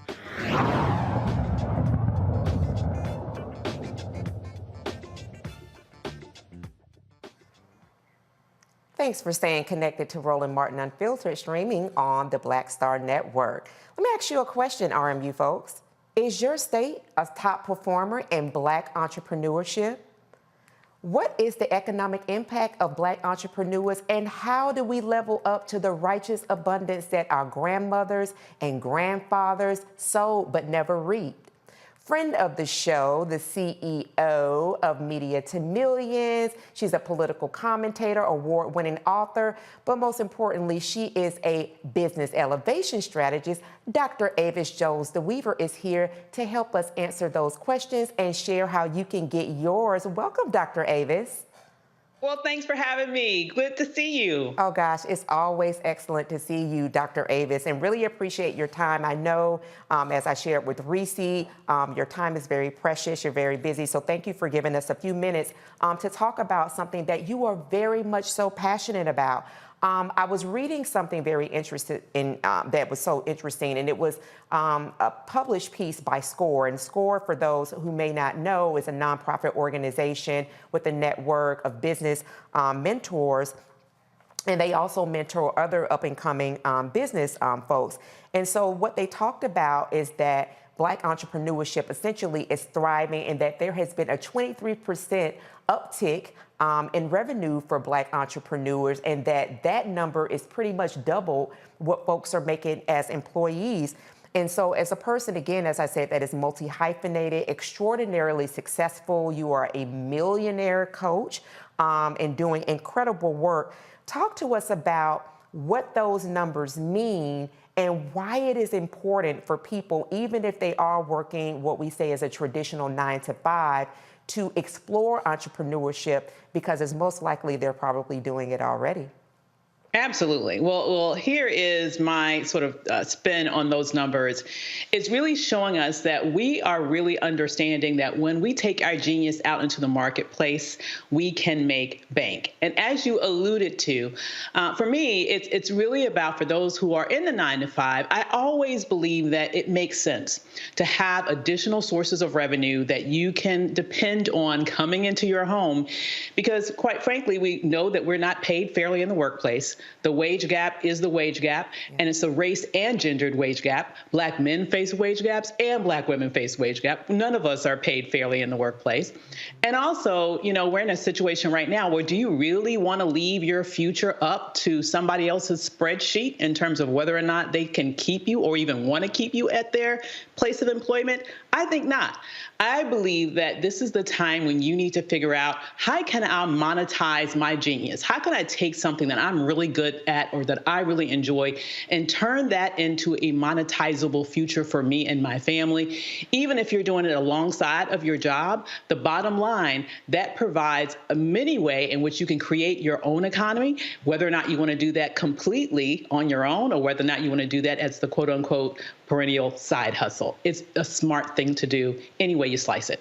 Absolutely. And as you are, leading hundreds, thousands of people into discovering those spaces in which they can monetize the things that they're already most likely doing, Dr. Avis, then also can you share with the audience around, so people may be seeing things that are online and really not knowing what's for them, but that, we've just talked about stories where we're taking our money places and not being fully respected. So can you share with people that, they're probably already spending that money elsewhere, but actually taking that money and actually concentrating that money into the space where they can actually see profits and revenue for them and their families? Absolutely. I mean, to me, it all comes back to the importance of supporting each other, supporting Black businesses, having our dollars regenerate in our own communities.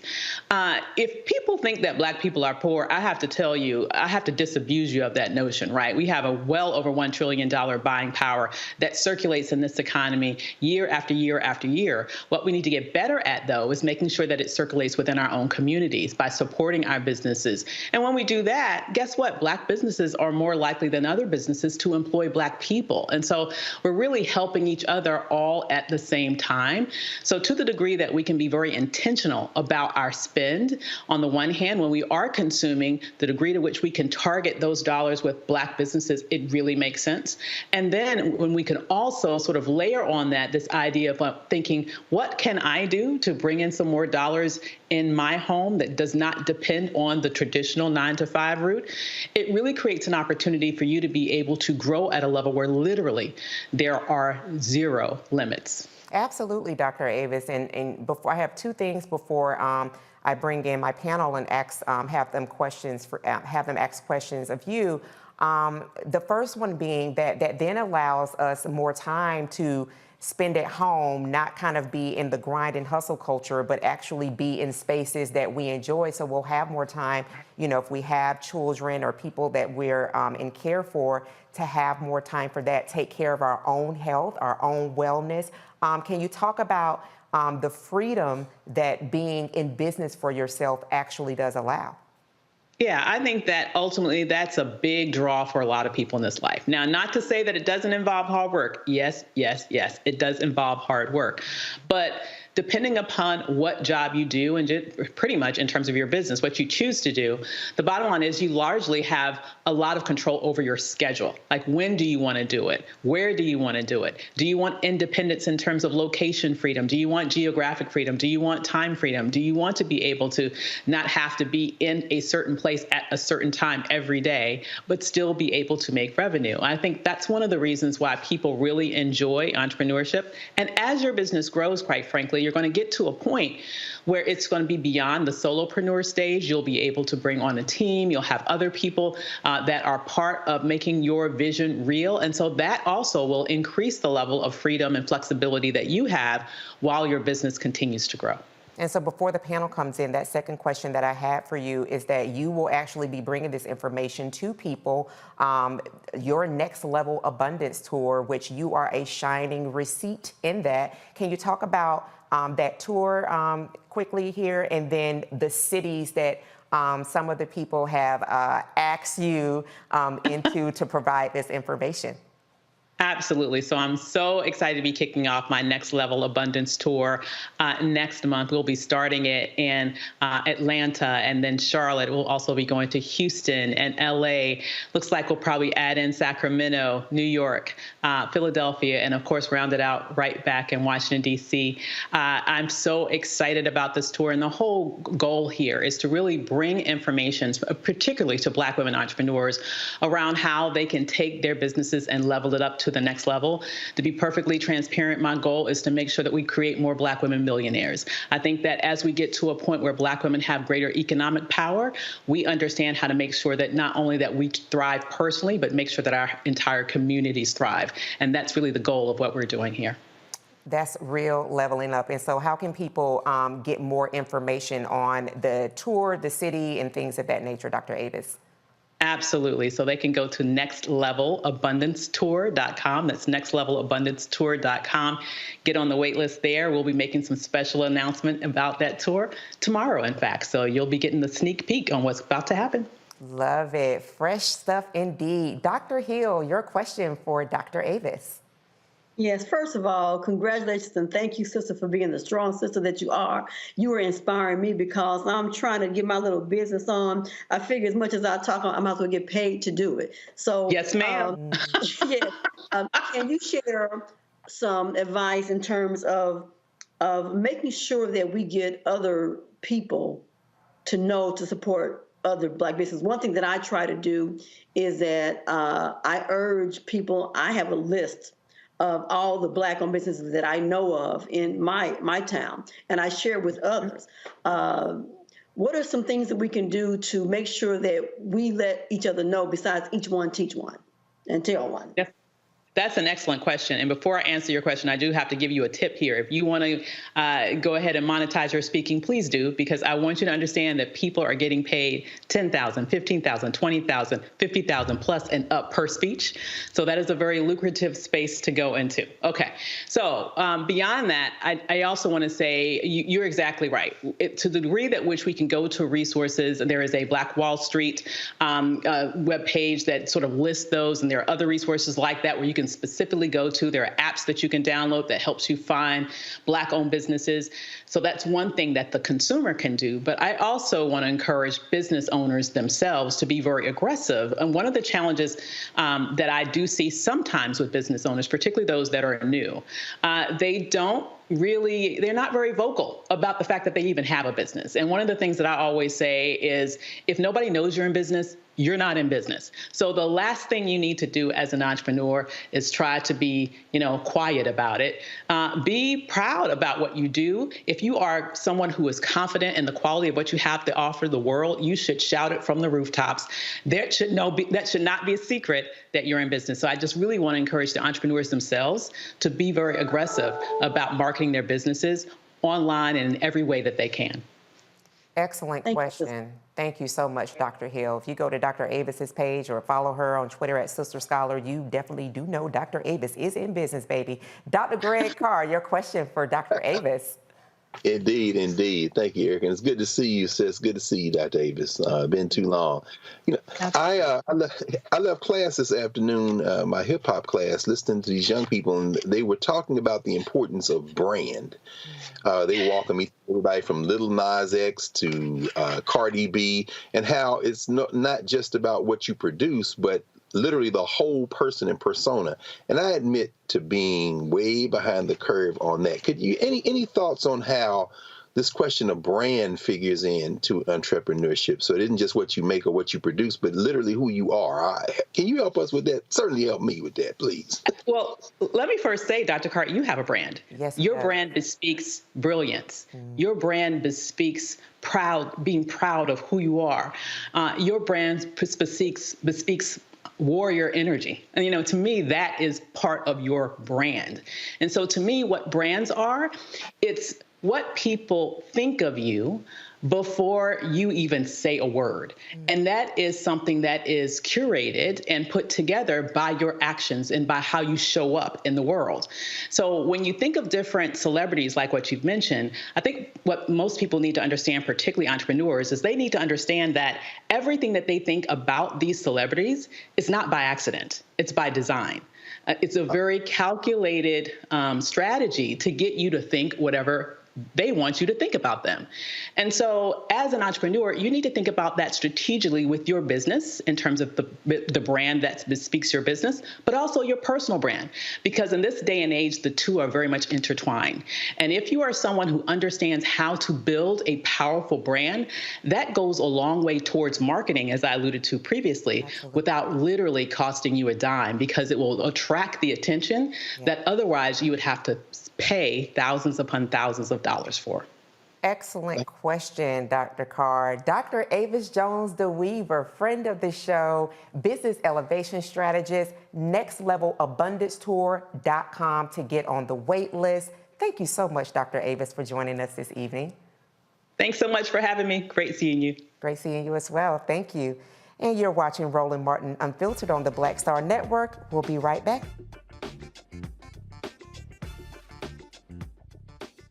When you talk about blackness and what happens in black culture, we're about covering these things that matter to us, speaking to our issues and concerns. This is a genuine people-powered movement. There's a lot of stuff that we're not getting. You get it, and you spread the word. We wish to plead our own cause. Too long have others spoken for us. We cannot tell our own story if we can't pay for it. This is about covering us. Invest in black-owned media. Your dollars matter. We don't have to keep asking them to cover our stuff. So please support us in what we do, folks. We want to hit 2,000 people, $50 this month, raise $100,000. We're behind 100,000, so we want to hit that. Y'all money makes this possible. Check some money orders. Go to P.O. Box 57196, Washington, D.C. 20037-0196. The Cash App is $RM Unfiltered. PayPal is R Martin Unfiltered. Venmo is RM Unfiltered. Zelle is Roland at RolandSMartin.com. Next on the Black Table with me, Greg Carr. An hour of living history with Dr. Richard Mariba Kelsey, thinker, builder, author, and one of the most important and impactful elders in the African American community. He reflects on his full and rich life and shares his incomparable wisdom about our past, present, and future. African genius is saying that my uncle was a genius, my brother was a genius, my neighbor was a genius. I think we ought to drill that in ourselves and move ahead rather than believing that I got it. That's next on the Black Table, here on the Black Star Network. Hey, I'm Deion Cole from Blackish. Hey everybody, this is your man Fred Hammond, and you're watching Roland Martin, my man, Unfiltered.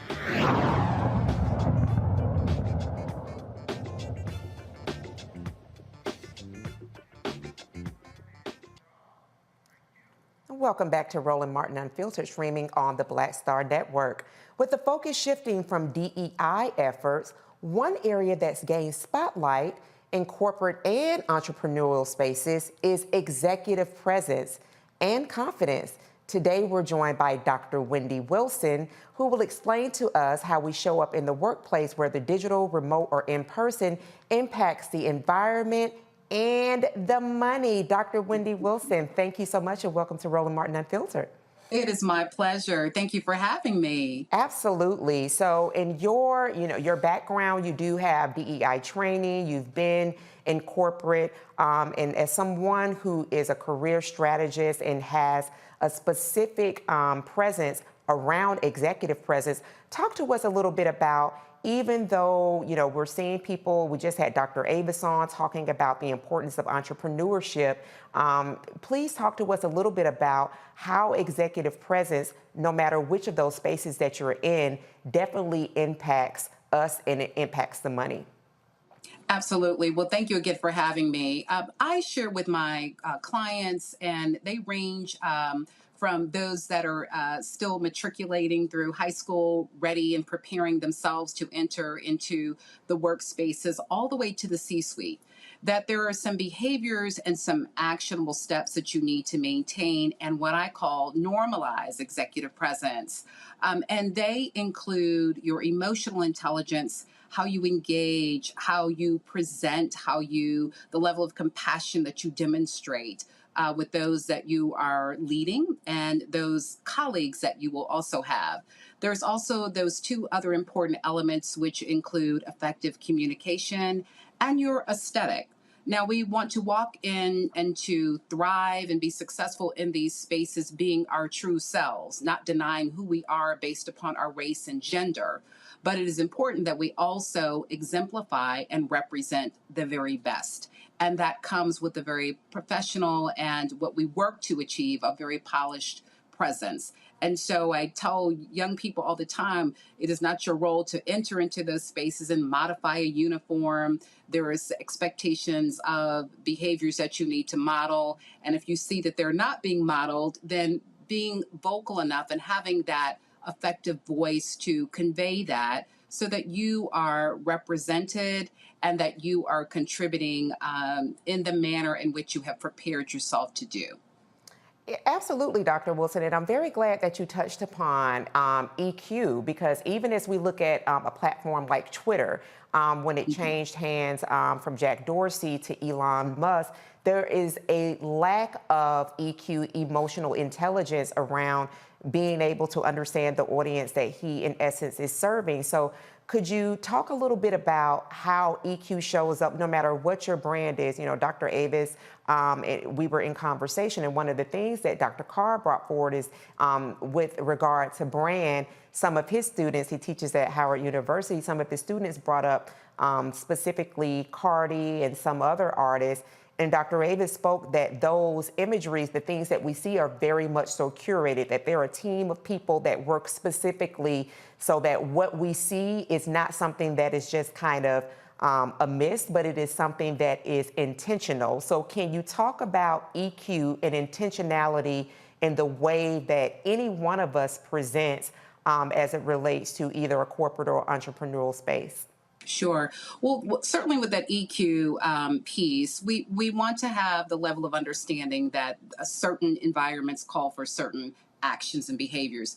You mentioned Cardi B, and I do a training presentation, and she's one of the focus individuals that I focus on. And what I say about her is that, and I'll present her, and she's in entertainment mode in terms of her attire. But there is also some evidence out there when she is there to conduct business, when she wants the audience or the listener to hear this particular message or a certain message, then she is donning a different uniform, if you will. And so that is important to keep in mind, to be aware of your audience, the setting that you're going in, and be able to make the necessary modifications, still remaining true to who you are and your authentic self. It is absolutely achievable. Regarding the social media platforms, you mentioned Twitter a few moments ago, and emotional presence playing out on that. Understanding that that is a worldwide and international stage. And civility is always in order. Respect is always in order. Proper decorum is always in order. And we have seen time and time again when folks epically fail, they are held accountable for that. And it is oftentimes very difficult to recover. So the goal, again, as I shared earlier, is to normalize those behaviors that will allow you to successfully navigate, achieve the level of success that you desire and you seek, and be representative of who you are and the organization that you're representing. Thank you so much, Dr. Wilson. We just have a few minutes remaining in the show, so I want to have my panel come in and ask you a few questions. Certainly. We're going to go to Dr. Walker first. Dr. Walker, your question for Dr. Wilson. Yeah, Dr. Wilson, I want you to talk about, it relates to the workplace, the importance of having a healthy culture for leaders. Absolutely, absolutely. And it starts with leaders. I share all the time with individuals that, again, it's the basics. It's the things that our parents taught us, that mother wit, the acts of civility, being kind, being respectful. And if you find an organization where there is low morale, people are just having difficulty delivering or providing the service that they are being tasked with or being paid to perform, you need to take an assessment of the culture and the climate. And it's more than just doing a study. It is then taking those actionable steps and holding people accountable, whether they be in the C-suite or whether they just walk in the door at the entry-level space. Great question. Leaders' behavior is definitely important in any organization. Dr. Hill, your question for Dr. Wilson. Yes, thank you. So my question is, passionately Black may be seen as aggressively white. And so it sounds like we have to code switch, something that we've all been taught how to do. How do we negotiate our code switching methods in an environment to be our authentic selves when we have the backlash against us, regardless of how well we code switch, how well we show our true self, our passionate, our kind selves, and we still get this pushback? What can we do? I think when the pushback arrives, you need to face it head on. And again, as I started off, and I'm staying true to that, is to remain your authentic self. And then, ask for evidence. And there needs to be some ongoing conversations in terms of what diversity looks like, what it's comprised of, and honoring and recognizing those differences, and not making assumptions about an individual based upon their race, based upon their gender, and based upon what you may have been taught. And so again, it goes back to leadership taking responsibility and those employees holding leadership accountable for that. Ask them, why am I being judged, or why is that assumption being made? And you may have to branch out in those conversations and involve some other people in. But don't, so many people struggle. They have very unfortunate experiences in the workplace, managing them by those experiences by themselves. So I always share with people, speak up, speak out. You are not alone, and hold those people accountable who are making those false decisions about you. I love that focus on authenticity. And Dr. Greg Carr, your question for Dr. Wendy Wilson. Thank you, Erica, and thank you, Dr. Wilson. again, thinking about young people, it was a nice day out here in D.C., and I looked out and I said, boy, if my mother or father had seen some of the clothes that I'm seeing on this campus walking around today. My question is, and I mentioned it to the students, there was an article in today's Financial Times that talked about the fact that over 3/4 of American teenagers spend some time on YouTube every day, followed by TikTok, Snapchat, Instagram. Any words to our young people who are aspiring to go into corporate America or to work in the business world as it relates to how they police themselves on social media? They may show up dressed a certain way and working a certain way in the space, but then when they get off work, I'm not sure that they necessarily maintain some sense of awareness of how they present themselves, even in their leisure time or in their non-work time. Any words of advice to our young people in that regard? Dr. Carr, that's an excellent question. And I work with young people, too, at a university here in Southwest Georgia and see some of them. And that's all a part of them trying to express themselves. Unfortunately, and I don't mind sharing my age, I'm 56. And so when you and I were growing up, we didn't have access to all of these social media platforms. And so the point that I bring up is that you are then providing evidence for, again, people to use something against you. And you don't want to do that. That is documented. I tell my young adult children all the time, they would say, Mom, why I deleted it. And I said, but you don't know who took a screenshot of it.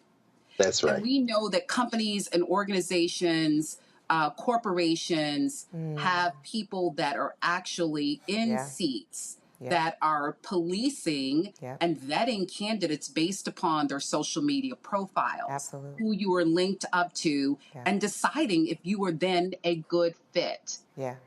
And so, you know, unfortunate, but it is the reality. So I tell students all the time to behave or act in a manner with consideration for your future and the business that you wish to have, or the position that you wish to have within a company as well. I love that, having the future in mind. Dr. Wilson, we have about 10 seconds. Let people know how they can follow you.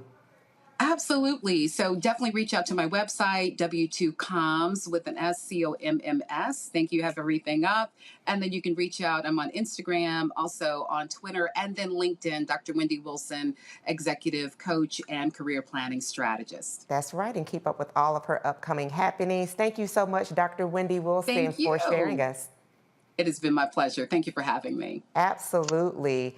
And so thank you to the Roland Martin Unfiltered audience. Always also want to give big thank yous to our panel, Dr. Greg Carr, Dr. Walker, and Dr. Hill. Thank you so much for your time and for your brilliance and genius. And to you, the RMU audience, thank you so very much. Make sure that you are absolutely contributing to this show. You know how you can make sure that you are donating and supporting it. All of that information is for you on the screen.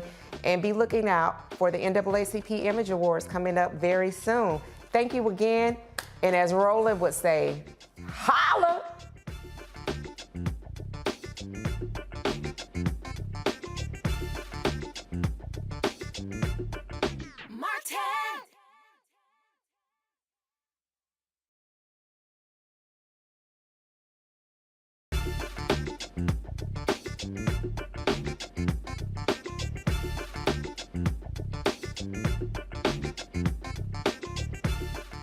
Network is here. Oh, no punches! I'm real revolutionary right now. Support this man, Black Media. He makes sure that our stories are told. Thank you for being the voice of Black America, Roland. Stay black. I love y'all. All momentum we have now, we have to keep this going. The video looks phenomenal. See, there's a difference between Black Star Network and Black-owned media and something like CNN. You can't be Black-owned media and be scared. It's time to be smart. Bring your eyeballs home. You dig?